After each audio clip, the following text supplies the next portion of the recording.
Existe uma linha invisível que separa dois destinos financeiros. De um lado, os que passam a vida perseguindo dinheiro sem nunca alcançá-lo. Do outro, os que parecem inevitavelmente destinados à riqueza, mesmo antes de possuírem um único grande resultado. A diferença não começa na conta bancária. Começa na mente. Napoleão Hill deixou claro que toda fortuna nasce primeiro como estado mental organizado. Hoje, você não receberá motivação. Receberá diagnóstico. Existem sinais silenciosos que revelam se sua mente já está programada para prosperar, ou se ainda está presa à escassez disfarçada de esforço. Enquanto ouve, observe-se com honestidade estratégica. Porque ignorar esses sinais pode custar anos da sua vida financeira, e você só descobre isso quando já é tarde demais. O primeiro sinal é desconfortável para a maioria das pessoas comuns. Ele não parece equilíbrio.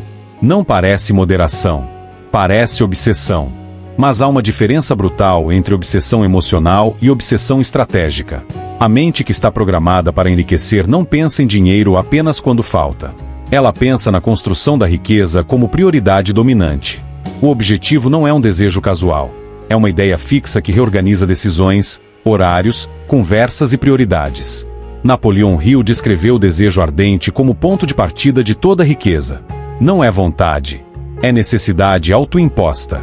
Henry Ford foi ridicularizado quando insistiu que produziria um motor V8 em uma única peça fundida.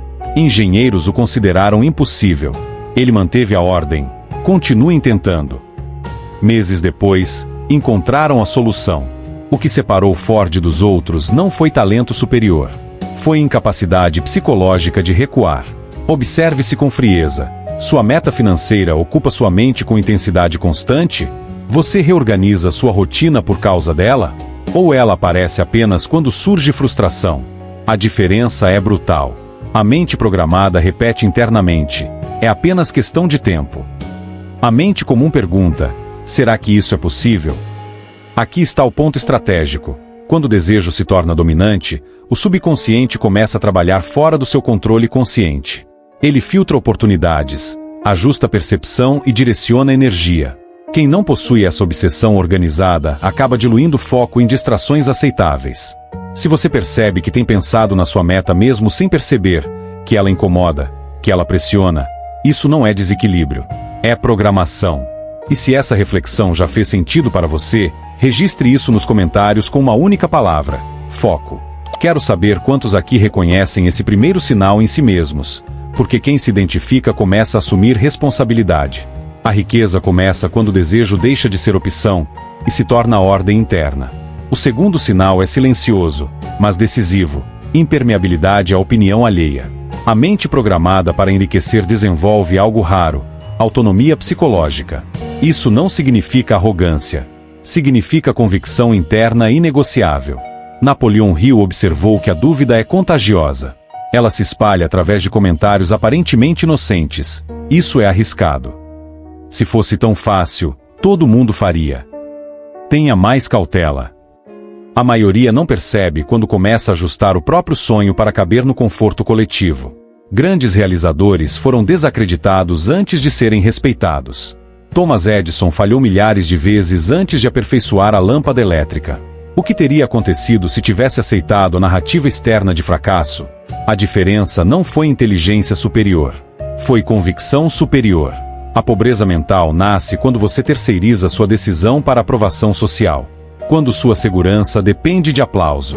A mente rica suporta isolamento temporário. Suporta silêncio.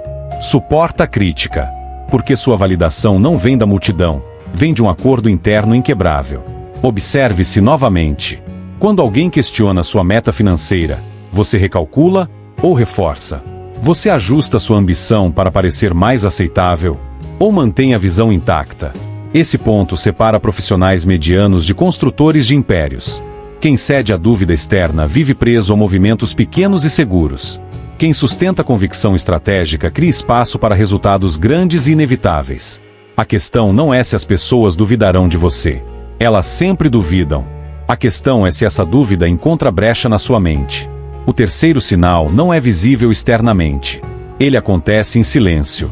É a imaginação estratégica. A mente programada para a riqueza não apenas deseja resultados, Ela visualiza cenários com precisão quase obsessiva. Não de forma fantasiosa, de forma operacional. Napoleão Hill ensinou que a imaginação é a oficina onde os planos da riqueza são moldados antes de se tornarem realidade concreta. Existe uma diferença profunda entre sonhar e ensaiar mentalmente. Quem está programado constrói imagens detalhadas. Como será a rotina? Quais números precisam ser alcançados? Que tipo de ambiente frequenta? Quais decisões toma diariamente? O subconsciente responde a imagens claras. Ele não trabalha com abstração vaga. Ele trabalha com repetição visual consistente. Observe grandes estrategistas da história. Antes de expandirem impérios industriais, visualizaram mercados que ainda não existiam. Antes de liderarem empresas globais, já operavam mentalmente como líderes. Eles não esperaram circunstâncias externas confirmarem identidade interna. Criaram identidade primeiro. Agora, seja brutalmente honesto. Quando pensa no seu futuro financeiro, você enxerga detalhes ou apenas desejos genéricos? Você visualiza resultados específicos ou permanece no campo do algum dia? A mente comum reage ao presente. A mente programada ensaia o futuro. Quando você começa a visualizar com intensidade repetida, o cérebro passa a reconhecer oportunidades que antes ignorava. Ele ajusta comportamento de forma quase automática. Não é misticismo. É direcionamento cognitivo. Se você já se pegou imaginando com riqueza de detalhes um cenário de prosperidade e sentiu isso como algo possível e tangível, não descarte isso. Esse pode ser o início da construção silenciosa que antecede toda grande mudança externa. O quarto e o quinto sinais se manifestam quando a maioria recua, decisão rápida e persistência fria. A mente programada para enriquecer não vive em estado de dúvida prolongada. Ela coleta informações, calcula riscos e decide. E depois de decidir, não oscila a cada ruído externo. Napoleão Hill observou que pessoas bem-sucedidas tomam decisões rapidamente e mudam de ideia lentamente. Se mudam. Indecisão não é prudência. É erosão silenciosa. Cada oportunidade perdida por hesitação reforça um padrão subconsciente de insegurança. A pobreza mental se alimenta desse ciclo. Analisar demais, agir de menos, justificar depois. Já a mente estratégica entende que nenhuma decisão será perfeita. Mas a ausência de decisão sempre cobra um preço invisível. Olhe para a história empresarial. Muitos projetos geniais morreram não por falta de talento, mas por excesso de dúvida. Ideias ficaram presas em cadernos. Planos permaneceram em rascunhos. Porque seus criadores aguardavam garantia absoluta. Garantia não existe. Existe cálculo e movimento. E então surge a segunda força, persistência. Não emocional. Não impulsiva. Fria. Persistência é repetir ações inteligentes mesmo quando o ambiente não oferece recompensa imediata. É manter o plano ativo enquanto outros desistem por cansaço psicológico. Grandes fortunas foram construídas a poucos centímetros do ponto onde a maioria resolveu parar. Pergunte a si mesmo: você decide dentro de um prazo claro? Ou adia indefinidamente esperando sentir confiança? E quando enfrenta resistência, recalcula e avança? Ou interpreta como sinal para recuar? Se este capítulo revelou um ponto de ajuste na sua própria postura, não deixe essa percepção morrer em silêncio. Compartilhe este vídeo com alguém que vive preso na indecisão crônica. Porque reconhecer o padrão é o primeiro passo, mas agir sobre ele é o que separa a ambição real de intenção vazia. Riqueza não recompensa quem hesita eternamente. Recompensa quem escolhe e permanece. O sexto e o sétimo sinais são invisíveis ao mundo, mas escancarados dentro da sua própria mente. Eles estão na sua linguagem interna, na forma como você se descreve, na maneira como interpreta resultados. Napoleão Hill foi explícito ao afirmar que a autossugestão é o canal pelo qual o subconsciente recebe ordens repetidas. O problema é que a maioria das pessoas envia comandos de escassez todos os dias, e chama isso de realismo. A mente programada para enriquecer monitora o próprio discurso interno. Ela não permite frases como "isso não é para mim", "eu não tenho talento", "não nasci com vantagem". Cada pensamento repetido torna-se instrução. E o subconsciente executa. Sem julgamento. Sem filtro moral. Apenas execução. Preste atenção nas suas frases automáticas quando enfrenta um obstáculo financeiro. Você pensa: como eu resolvo isso? Ou pensa: isso sempre acontece comigo. A primeira reforça a identidade de solucionador. A segunda consolida a identidade de vítima circunstancial. Pequena diferença verbal. Impacto gigantesco ao longo do tempo. A mente da riqueza alimenta imagens e frases que reforçam capacidade. Não porque ignora dificuldades, mas porque entende que o subconsciente trabalha sobre repetição emocional. Quanto mais você declara escassez, mais filtra oportunidades como inexistentes. Quanto mais afirma capacidade, mais seu comportamento se ajusta para provar coerência.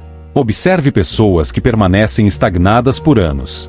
Muitas possuem talento, mas seus padrões internos são sabotadores silenciosos. Elas repetem limitações até acreditarem nelas como identidade permanente. Agora o ponto estratégico: monitore sua linguagem pelos próximos 7 dias. Apenas observe. Anote mentalmente as frases que mais se repetem. Esse exercício simples pode revelar se sua mente já opera como construtora de riqueza ou como prisioneira de narrativas invisíveis. Porque antes que o mundo determine seu teto financeiro, sua própria linguagem já o fez. O 8º sinal não envolve dinheiro. Envolve pessoas.